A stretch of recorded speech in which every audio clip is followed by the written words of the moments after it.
I'm going to talk about my book, but I'm going to begin by talking about another book. I'm going to talk about a book written by a man named Graham E. Fuller. Who is Graham E. Fuller? Graham E. Fuller had a 27-year career in the U.S. foreign policy establishment. At various times he was CIA station chief in Kabul, he was senior political scientist at the RAND Corporation, and he was vice chair of the National Intelligence Council, the body which produces the National Intelligence Estimate. Today he teaches history in my country, Canada. In a book ambiguously titled A World Without Islam, Fuller asks whether the relationship between the West, led by the United States, and the Arab and Muslim worlds would be any different in the absence of Islam. He asks, would the relationship between the West, led by the United States on the one hand, and the Arab and Muslim worlds on the other, be any different in the absence of Islam? And his answer is no. That the conflict between the West and the Arab and Muslim worlds originates not in a clash of civilizations, but in the oppression of the Arab and Muslim worlds by the West. So let me quote Fuller, because I like to quote people who are from the U.S. foreign policy establishment. The United States today is, by its own reckoning, the overwhelmingly dominant power in the globe in all spheres, with a determination to impose its will by one means or another. He goes on, the term imperialism cannot be far off the mark. Even after the formal age of Western imperialism, new forms of imperialism were introduced in the modern era, especially in the Middle East, starting with the pliant rulers selected by the British to dominate the newly independent government of those states. These rulers were expected to be responsive to their needs and preferences in the absence of support from their own people. Today, continues Fuller, the majority of leaders in the Arab world and elsewhere are supported in power by the West and pursue pro-Western policies unpopular with their own populations. Unquote. So those are the views of the former vice chair of the National Intelligence Council. Well, if Fuller says a majority of leaders in the Arab world are supported in power by the West and pursue pro-Western policies unpopular with their local populations, that means a minority of leaders in the Arab world are supported in power by the West. A minority of leaders who, we may infer from Fuller's analysis, who are not supported in the West because they fail to support pro-Western policy. So what leaders make up that minority? Well, one way to figure that out is to consider where the U.S. military footprint is absent. In the Arab and Muslim worlds, there are or have recently been U.S. military installations in Turkey, Israel, Jordan, Iraq, Saudi Arabia, Kuwait, Yemen, Bahrain, Qatar, United Arab Emirates, Oman, Afghanistan, Tajikistan, Kyrgyzstan, Pakistan, Algeria, Tunisia, Egypt, Djibouti, and the Philippines.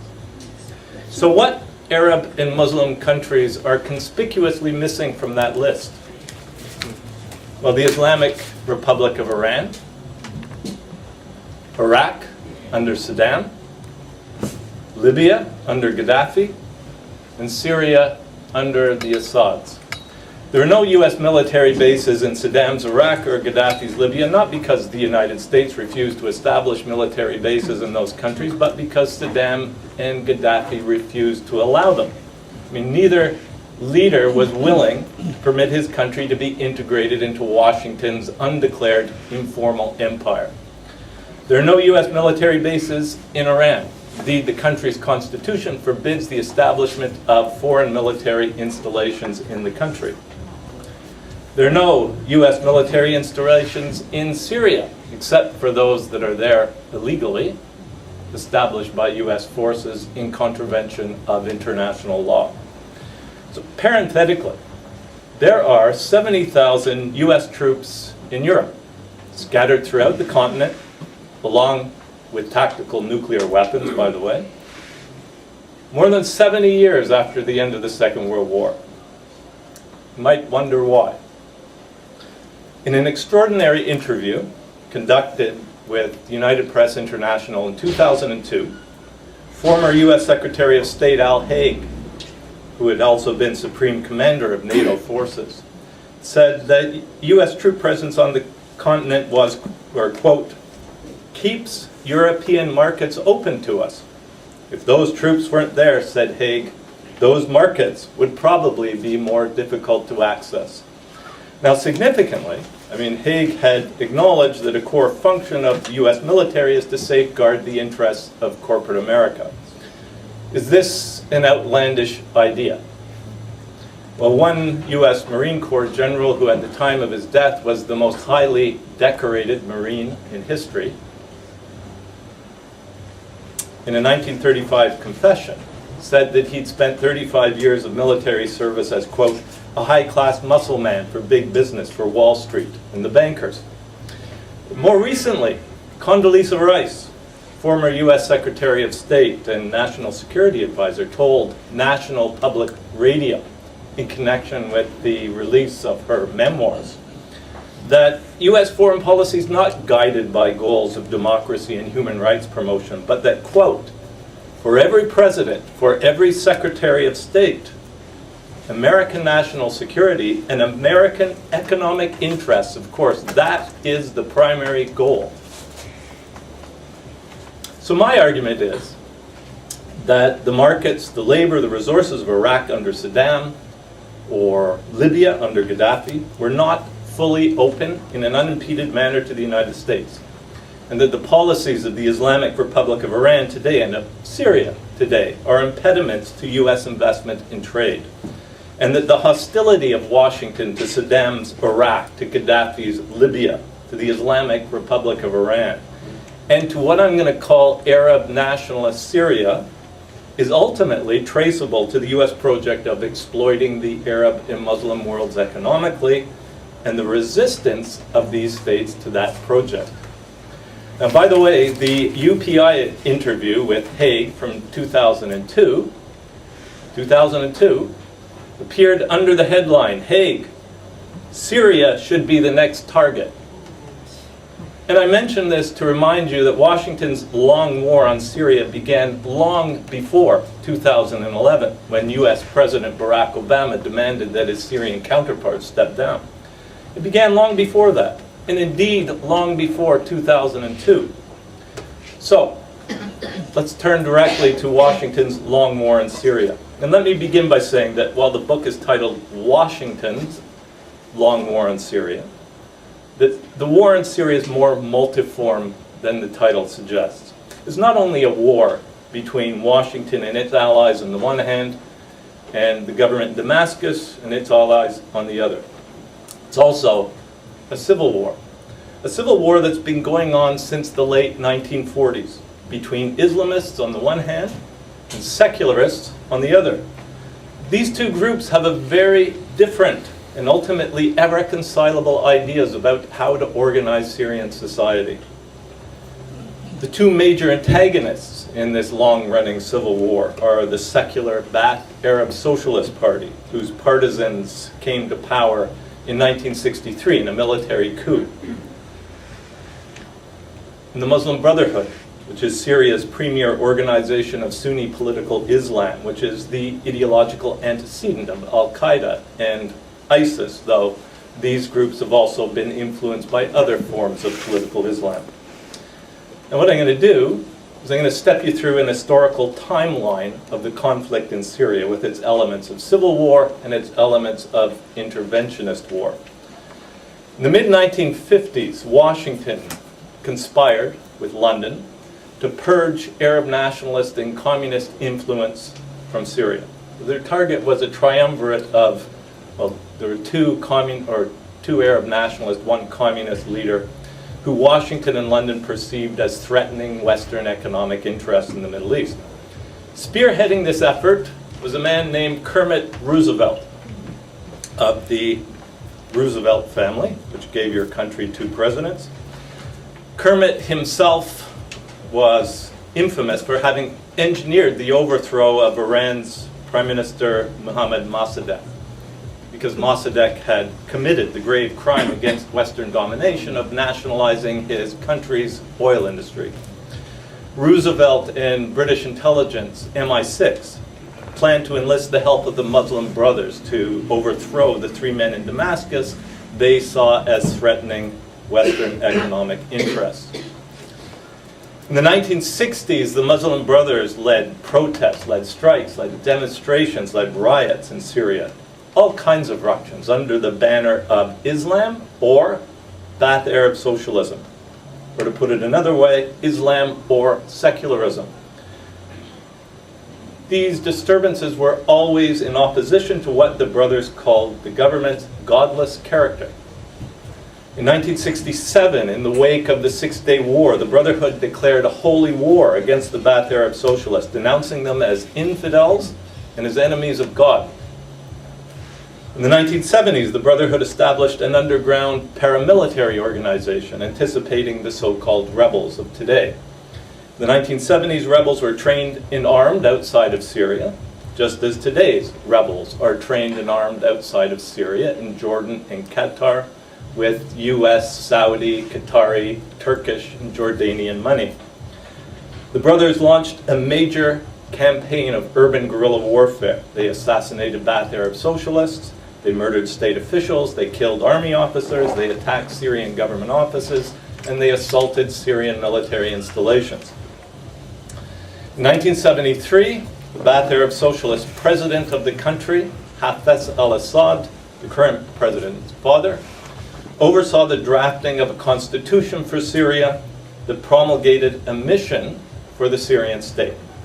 The mission would be to foster the unity of the Arab world, to overcome its particularisms, its confessional, its sectarian, its religious differences, in order to achieve the Arab world's liberation from foreign domination, and to modernize and indigenize the economy.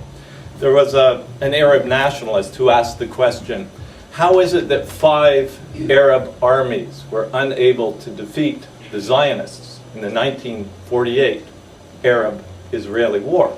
His answer, because there were 5 Arab armies.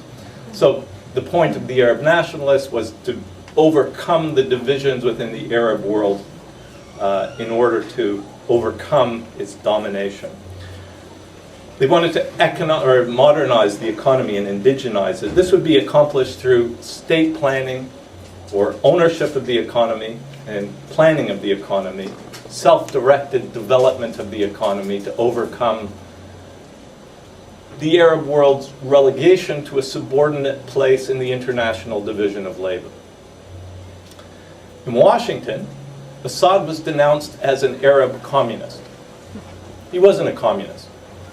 In fact, he was very suspicious of communists, and communists were very suspicious of him.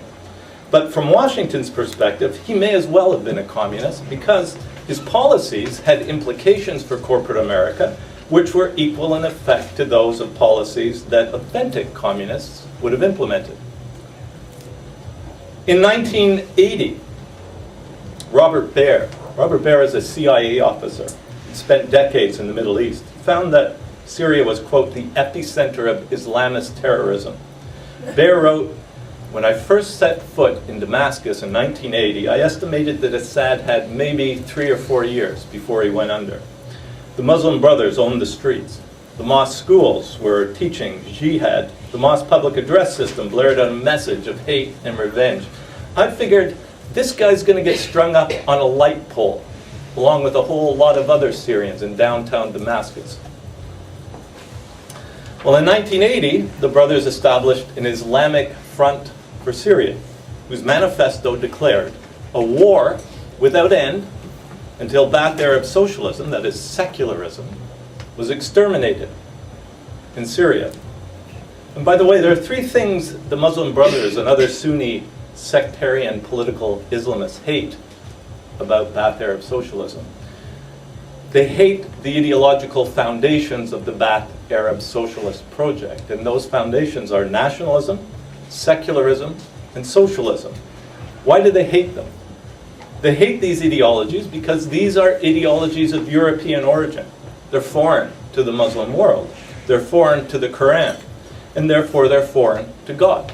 So Ba'ath Arab socialism, in the view of the Muslim Brothers, represents a foreign and godless implantation in the Muslim world, which must therefore be exterminated if the Muslim world is to be liberated from its domination by the West.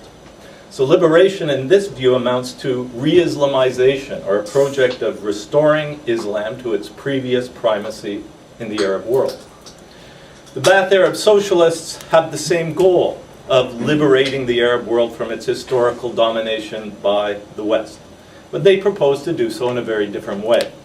First, by overcoming the Arab world's differences, particularly its religious cleavages, and by marshalling its economic assets for its own state-directed development. The project is guided by three goals, which are expressed in the Ba'ath Arab Socialist Party's motto. Freedom, so it's freedom from foreign domination and foreign interference. Unity, which is unity of the Arab world. And socialism, defined as state ownership and planning or self-directed economic development. In 1982, the Muslim Brothers seized control of Hama, Syria's fourth largest city. They went on a blood-soaked rampage through the city. They attacked police stations, they murdered Ba'ath Arab socialists, they executed government officials, they killed soldiers. Every Ba'ath Arab Socialist Party official in the city was executed, many by decapitation. In the Syrian government operation to quell the uprising, the Syrian Arab army captured more than 15,000 foreign-supplied firearms, along with prisoners, including Jordanian and CIA-trained paramilitaries. Likewise, insurgents operating in Syria today have been trained by the CIA and other Western intelligence services in Jordan and Qatar. In the 1990s, the Muslim Brotherhood established an alliance with other sectarian Sunni political Islamists to form what they called the National Front for the Salvation of Syria, which perhaps would have been more aptly called the National Front for the Salvation of Syria from Arab nationalism, from secularism, from socialism. The front had two goals. The first, the most immediate and pressing goal was to assassinate Assad. The second, longer-term, more fundamental goal was to establish a state based on the Quran.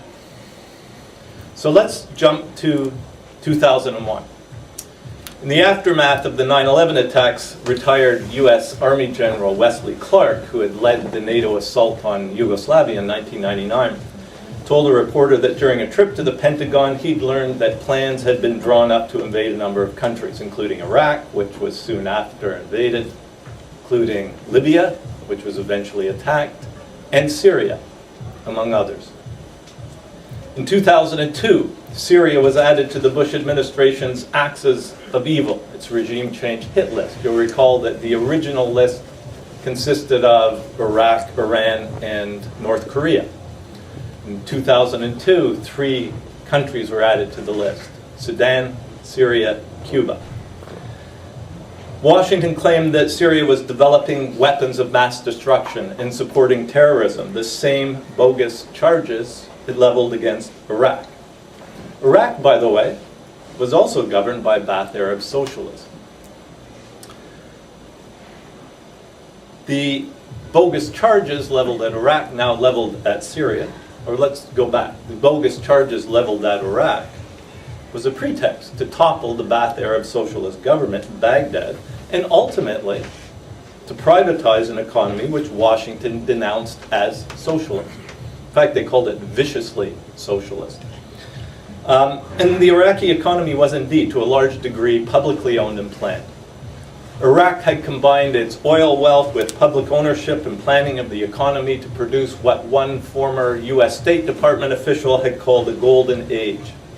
He wrote, quote, "Schools, universities, hospitals, factories, theaters, museums proliferated. Employment became so universal that a labor shortage developed."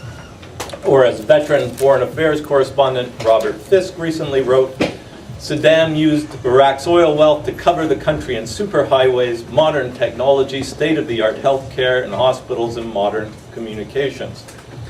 The same former US State Department official who remarked on Saddam bringing a golden age to Iraq wrote about Gaddafi that by combining Libya's oil wealth with public ownership and planning of the economy, Gaddafi's government had enabled Libyans to, quote, live beyond the dreams of their fathers and grandfathers. Well, in 2003, following the US-British invasion of Iraq, this isn't widely known, but it's on the public record.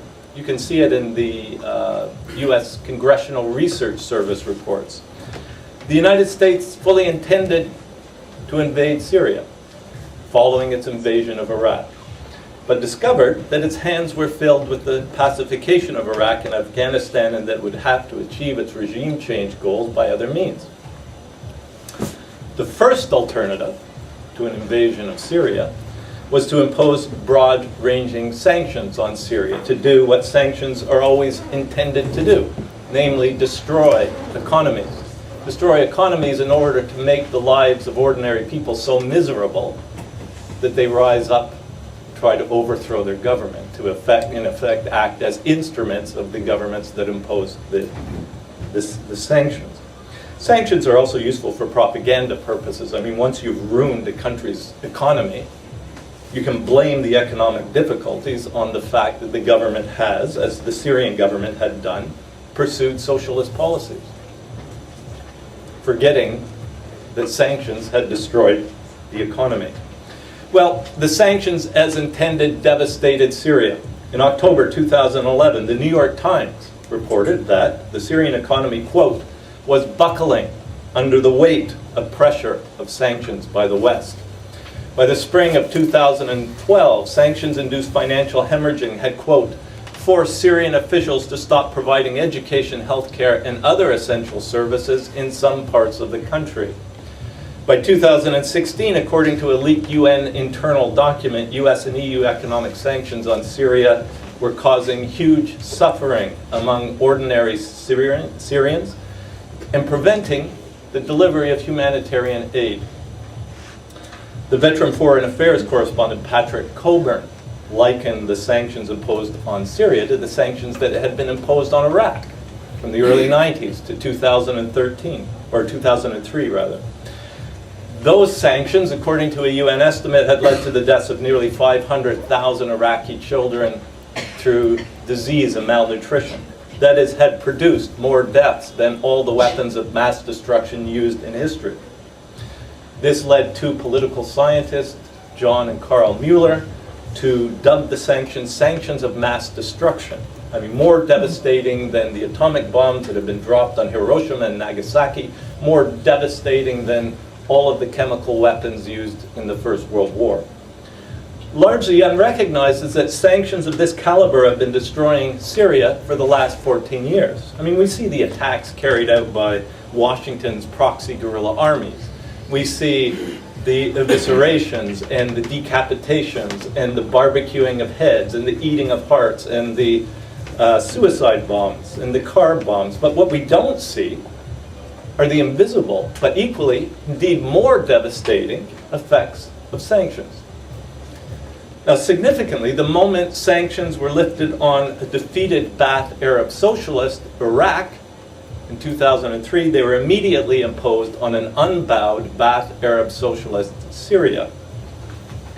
Which means that from the early 90s to 2017, to today, the past quarter century, the United States and its allies have waged a highly destructive campaign of economic warfare, the equivalent of a nuclear attack, first on Iraq, subsequently on Syria, and have done so why? They've done so because they're opposed to the Ba'ath Arab socialist program of bringing the politics and the economies of the Arab world under the control of the people who live and work in the Arab world. Well, if sanctions constituted the first means by which regime change was to be brought about, the second was to reignite the Islamist war on the Syrian state. In 2006, Syria's Muslim Brotherhood had at least 2 meetings at the White House, according to the Wall Street Journal. In 2007, the Muslim Brotherhood helped found the National Salvation Front. The Salvation Front met frequently with the U.S. State Department and the National Security Council, as well as with the U.S. government-funded Middle East Partnership Initiative, according to the Wall Street Journal. In late 2010, just months before riots were to erupt in the Syrian city of Dara, the small city of Dara of 98,000, 8 miles from the Jordanian border. And riots erupted. This is usually marked as the beginning of what became known as the Arab Spring in Syria. Just a few months before that, the Muslim Brotherhood declared its hope that a coming civil revolt would topple Assad's so-called heretical government. Well, the hope of a civil revolt was realized only a few months later, but Washington and the Muslim Brotherhood had been working toward it since 2006. But in early 2011, before the uprising in the city of Dara, upheaval swept across the Arab world, except in Syria. All was quiet in Syria. And this perplexed Western news organizations. I mean, there are demonstrations in Tunisia. There were demonstrations, there was tumult in Egypt. There was an uprising in Libya, but not the slightest evidence of distemper in Syria. So the New York Times and Time magazine dispatched reporters to find out why Syria was quiet. Here's what they reported. They said all was quiet in Syria because the government had broad support. They said all was quiet in Syria because even critics conceded that Assad is popular. They said all was quiet in Syria because Assad had, this is Time magazine, endeared himself to the population, particularly to young people, the sector of the population from which a rebellion was expected to spring, if indeed a rebellion materialized. They said all was quiet in Syria because attempts to organize protests against the government had failed. Time magazine said they fizzled. Syrians, the reporters said, seemed to feel no compulsion to protest against their government. And you can confirm all this by searching the Internet archives of the New York Times and Time magazine for articles on Syria written in February, March, April of 2011. Well, in mid-March 2011, riots broke out in Dara. They were violent. Some rioters carried arms. Buildings were burned. Vehicles were set fire to. Even U.S. officials, according to the New York Times, quote, acknowledged that the demonstrations weren't peaceful and that some protesters were armed. Now, in the mythology that would later develop about the origins of the post-2010 conflict, this became the protests were largely peaceful, which is an interesting sentence construction. Largely peaceful means they weren't peaceful, but is written in such a way to suggest they were. The modifier largely was dropped altogether eventually so that the story became the demonstrations were peaceful. But at the time, neither the New York Times nor U.S. officials saw the protests as peaceful and acknowledged that they were violent. A week after the outbreak of violence in Dara, Time reported that, quote, there do not appear to be widespread calls for the fall of the regime or the removal of the relatively popular president. Well, that clashes with the narrative or the mythology that was subsequently developed. Over a month after the outbreak of violence in Dara, the New York Times' Anthony Shadid would report, quote, the protests fall short of popular upheaval of revolutions in Egypt and Tunisia. Significantly, Time would report that Islam was playing a prominent role in the demonstrations. So if we look back at the history of Syria, from the 60s, we have civil disturbances fomented by Islamists dating to 1960s. We have the Muslim Brotherhood in Syria declaring a holy war in 1967, a holy war that would last until Ba'ath Arab socialism was exterminated. We have Islamist guerrilla warfare dating to the 1970s, culminating in the violent takeover of Hama in 1982. We have Islamists meeting with the White House, with the State Department, with the National Security Council from 2006. at the point Washington abandons plans for direct military intervention in Syria. And we have, according to Time magazine, Islam playing a prominent role in the protests, which are violent and involve arms. Well, consistent with this, the U.S. Defense Intelligence Agency, one of a number of intelligence agencies in the large U.S. intelligence community, revealed that the insurgency was Islamist and led by, well, if you know the history of Syria, you can predict who they said it was led by the Muslim Brotherhood and by Al-Qaeda in Iraq, the forerunner of Islamic State. So we have indication after indication that the uprising was not a peaceful, secular movement for liberal democracy, but a renewal of Syria's decades-long civil war between Islamists and secularists, egged on, facilitated, financed by the United States and its allies, who needed a proxy to carry out a war because it could not invade Syria owing to its entanglements in Afghanistan and Iraq. Indeed, the Defense Intelligence Agency said that the insurgents were supported by the West, were supported by the West's allies, the Gulf oil monarchies, and by Turkey. Well, there are three additional reasons to conclude that the uprising had nothing whatever to do with the pursuit of liberal democracy. First, the Swedish Institute of International Affairs had observed virtually all members of the various armed insurgent groups are Sunni Arabs. The fighting has been largely restricted to Sunni Arab areas, whereas areas inhabited by Alawis, Druze, or Christians have remained passive or supportive of the government. Defections from the Syrian state are nearly 100% Sunni. Money, arms, volunteers pour in from Sunni Islamic states and from pro-Islamic organizations and individuals, and religion is the insurgent movement's most important common denominator. Well, if this was a rebellion guided by secular democratic goals, why are Alawis, Druze, and Christians not participating? And that's not to suggest that all Syrians are opposed, or all Syrians are participating in the, not Syrians, Sunnis are participating in the insurgency. That's not the case either. But the insurgency is largely Sunni-driven. Second, the Assad government amended the country's constitution to allow for multi-candidate presidential elections. It had a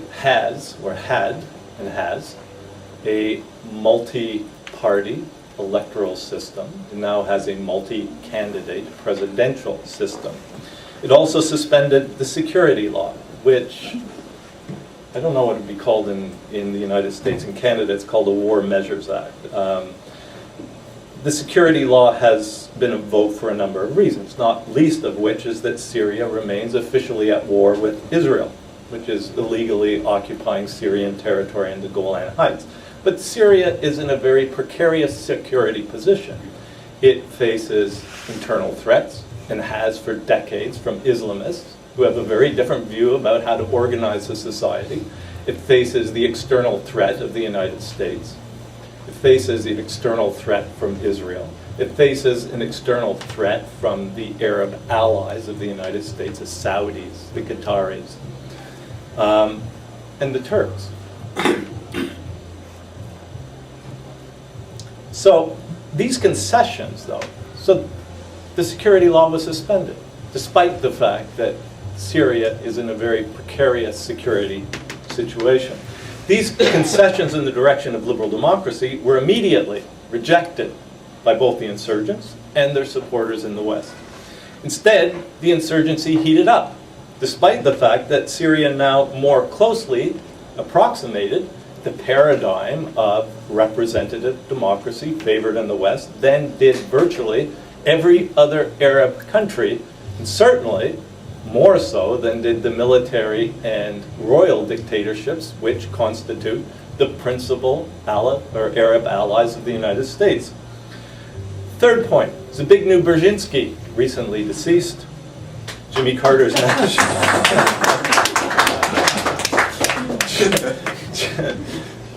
Jimmy Carter's national security advisor tartly observed, no, you should applaud the point he's going to make here. You know, we started helping the rebels, whoever they are, and they're certainly not fighting for democracy given their sponsorship, Qatar and Saudi Arabia. Well, he might have added they're certainly not fighting for democracy given their sponsorship, which includes most significantly the United States, right, which promotes not democracy, but as Condoleezza Rice acknowledged, US business interests. The late Middle East specialist, Patrick Seal, wrote that the Syrian Uprising should be seen as only the latest and by far the most violent episode in the long war between Islamists and Baathists, which dates back to the founding of the secular Baath Arab Socialist Party in the 1940s. It's not inspired by secular liberal democratic goals. It's inspired on the part of insurgents by Islamist and sectarian goals, and on the part of the United States by imperialist and profit-making goals. At the same time, the veteran foreign correspondent Patrick Coburn wrote not too long ago that Washington has always wanted to get rid of Assad long before 2011. Long before 2002, when Haig said Syria ought to be the next target. They wanted to get rid of him when he came to power in the year 2000, just as Washington always wanted to get rid of his father, who was viewed as an Arab communist. So the United States and sectarian Sunni political Islam formed an alliance of convenience, a tactical alliance to eliminate a common enemy from the Syrian state. Now, the standard operating procedure of US campaigns of regime change is to reduce governments Washington abhors to a single individual who can be demonized as a Hitler or branded as a brutal dictator or an animal, or a moral disgrace. An animal, that's what Trump called Assad. A moral disgrace, that's what Noam Chomsky called Assad, and so on. But the enemy is not the individual. I mean, if Assad were to step down today and leave in his place a successor who also embraced Baath Arab socialist values, the war would continue. The war would continue because the Islamists would never accept someone who supports Baath Arab socialist values, and nor would Washington. Indeed, when the Baath Arab socialist Saddam was driven from power in Iraq, the military dictator Washington imposed in Iraq, L. Paul Bremer, immediately, his first act was de-Baathification of the Syrian state. That is, removing from posts in the Iraqi state. Removing from posts in the Iraqi state every member of the Baath Arab Socialist Party. Washington then effectively imposed a constitution on Iraq which forbids secular Arab nationalists from ever again holding positions in the Iraqi state. If you read the constitution, there's a provision in the constitution which essentially says the Baathists cannot participate in politics, and we know you're going to try and change your name, so you're not going to fool us. We know who you are. So the objective of Washington's long war in Iraq was not the removal of Saddam alone, it was the de-Baathification of the Iraqi state. Likewise, the objective of Washington's long war in Syria is not the removal of Assad alone, it's the de-Baathification of the Syrian state. So, in public discourse, supporters of the Assad government are often denounced as apologists for dictatorship, or at best as questionable supporters of democracy. But the Italian philosopher Domenico Losordo questions or challenges that view. Losordo argues that if we are seriously concerned with the question of democracy, we should be concerned about democracy on an international level, with the democratization of international relations. He writes, if a country or a group of countries declare and decide that they have the right to provoke a war without the authorization of the Security Council, they are developing a theory in which the West has the right to exercise despotism over the rest of humanity. It's open despotism. The United States and West declare openly that they have the right to intervene in every area of the globe. That is despotism. He goes on to argue, as Patrick Coburn has, that Washington has always wanted to get rid of Assad. They said they should carry out a change of regime in Syria, Losordo notes, because Assad is against Israel, it's against the West, and so on. That is despotism. And those who struggle against such despots are the real defenders of democracy. So let me close on this. A year after Muammar Gaddafi, inspired by the same goals that inspire the Ba'ath Arab socialists, and those are summed up in the party's motto, let me remind you, unity of the Arab world, freedom from foreign domination, and socialism. And indeed, there are explicit references to these values in the constitution Gaddafi crafted soon after coming to power. A year after Gaddafi, inspired by these goals of unity, freedom, and socialism, was removed from power by Islamists backed by NATO. By the way, in the campaign to oust Gaddafi, Canadian fighter pilots participated in that campaign, quipped that they were Al-Qaeda's Air Force.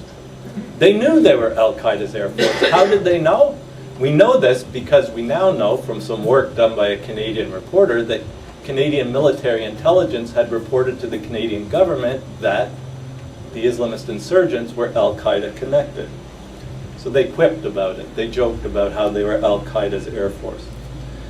So a year after Gaddafi was ousted by these Al-Qaeda connected Islamists, backed by NATO, the Wall Street Journal revealed that Western oil companies had agitated for Gaddafi's removal because he was driving hard bargains and insisting that Libyans benefit from their own oil resources.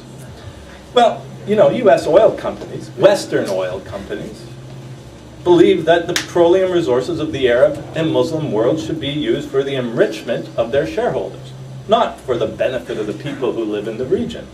And in fact, oil company executives are systemically and legally bound to hold this view. I mean, you're not going to last long as an oil company executive if you think the interests of Libyans are superior to the interests of your shareholders. Gaddafi held the very opposite view, that the interests of Libyans were superior to the interests of U.S. oil company shareholders. And as a consequence, he had to go. The day before this book went to press, I read a short essay by a notable Canadian named Norman Bethune. He's notable, probably more notable here than he is in Canada, actually, although he's notable. And in China, he's notable. The essay was titled Wounds, and Bethune was a skilled and innovative surgeon who is at the forefront of the fight for public health care in Canada, but he's mainly known for participating in two wars, for participating in the Spanish Civil War and the Second Sino-Japanese War in the late 1930s. In the Second Sino-Japanese War, Bethune joined Mao's forces as a frontline surgeon in the resistance against Japanese efforts to colonize China. And it was in China that Bethune wrote his essay. And his essay was a meditation on the causes of the war in which he was entangled, which produced the wounds he was called upon to operate on every day. And as I read the essay, it struck me that what Bethune was saying, in very few words, I had attempted to say in a whole book. So I quickly asked my publisher if he'd include a short quote from Wounds as the epigraph of the book, which he readily agreed to. So let me read it to you. Are wars of aggression, wars for the conquest of colonies, just big business? Yes, it would seem so. However much the perpetrators of such national crimes seek to hide their true purpose behind the banners of high-sounding abstractions and ideals. Well, today the high-sounding abstractions and ideals are expressed in the claim that the United States has a moral obligation to act, that Washington and the West have a responsibility to protect civilians from their governments, and that we cannot stand idly by. Well, those projects are said to make up a civilizing mission, which the West proclaims for itself, ostensibly to impart democracy and human rights and prosperity to those parts of the world that have allegedly been denied. This is continuous with the French mission civilisatrice used by Paris at the height of French colonialism to justify the rape of peoples of the French colonial empire. So the objective is to present a relationship of exploitation as a relationship of benevolence, of conferring the gifts of democracy and human rights on those people who have been afflicted. But the evidence that a civilizing mission is simply a cover for the perpetration of national crimes, as Bethune put it, is provided in what Condoleezza Rice recently acknowledged, namely that U.S. intervention in Afghanistan and Iraq was not motivated by a mission civilisatrice, but by security goals. And for every president, for every secretary of state, American national security and American economic interest, that is the primary goal. Well, under Iraq, under Saddam, Libya, under Gaddafi, Syria, under Assad, were impediments to the economic development and commerce of corporate America. And so, for every president, for every secretary of state, overcoming those impediments was and is the primary goal. The most insightful part of Bethune's essay, in my view, is the last paragraph. So in the last paragraph he writes, what do these enemies of the human race look like? And he's referring to those who in the hunt for profit start the wars which create the wounds that he was called upon to operate on. Do they wear a sign on their foreheads so they may be told, shunned, and condemned as criminals? No. On the contrary, they're the respectable ones. They are honored. They call themselves and are called gentlemen. They're the pillars of the state, of the church, of society. They support private and public charities out of the excess of their wealth. They endow institutions. In their private lives, they're kind and considerate. But there's one sign by which these gentlemen can be told. Threaten a reduction in their profits, and the beast in them awakens with a snarl. They become ruthless as savages, brutal as madmen, remorseless as executioners. And when you read in the Wall Street Journal that Western oil companies had complained to the U.S. State Department that something had to be done about Gaddafi, who threatened a reduction in their profits, it's hard not to think of the pillars of society and respectable people of whom Bethune wrote. Well, Bethune ended his essay with this.